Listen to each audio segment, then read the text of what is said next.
Welcome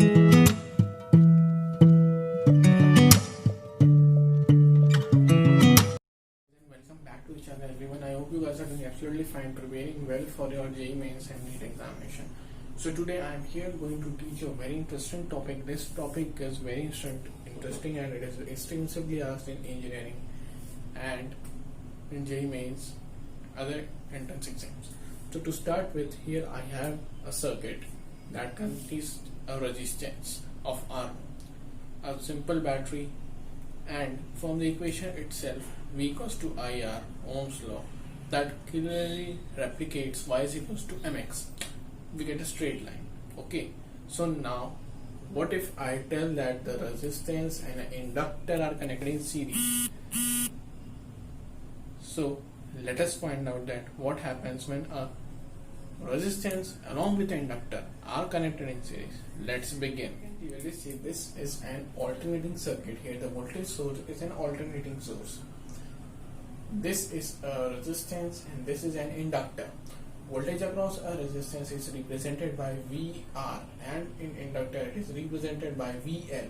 I is the current. Here I have marked the direction of voltage along with the current, and here you can clearly see that voltage leads current in case of inductor by 90 degree. This is I. In inductor, I is inversely proportional to V, and here I clearly wrote that VR is equals to IR and VL is equals to I chi L, where this is equals to the voltage drop over a coil. So now we can draw a triangle by taking I or taking VR as a base.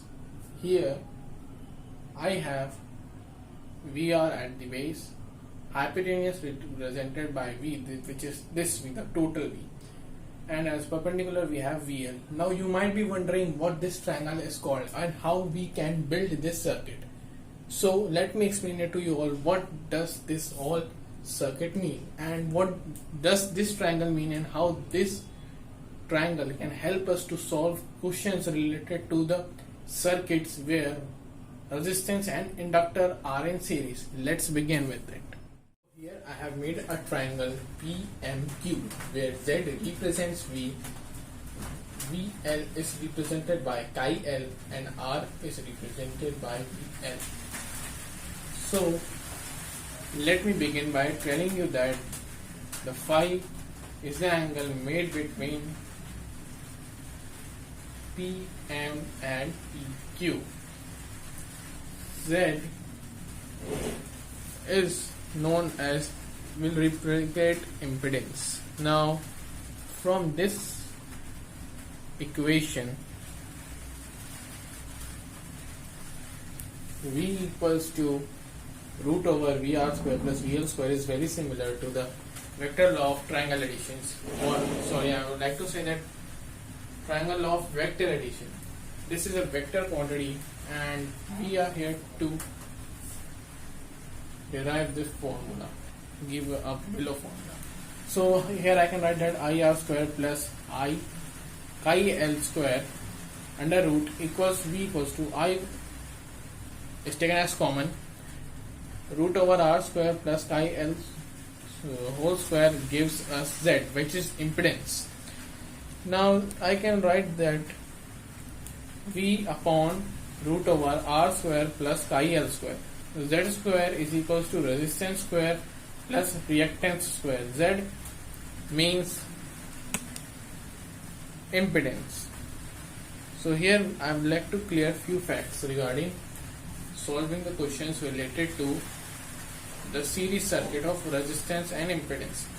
To begin with, tan theta is always equals to chi L by R, which is equals to omega L by R. Now omega is 2 pi by T. Frequency is inversely proportional to time, so I can write that omega is equals to 2 pi F. That's easy, isn't it? Now I will be solving few questions which were asked in JEE Mains 2015 question paper, offline ones. Do subscribe to my channel. Almost 90% of you haven't subscribed to my channel watching this video. It's my request to please subscribe the channel and I will be uploading next video which will be based on JEE Mains 2015 questions. If I get good support, then I will be posting a series where I will be solving JEE Mains 2015 to 2020 question which were asked and only based on this topic. So take care and have a good day.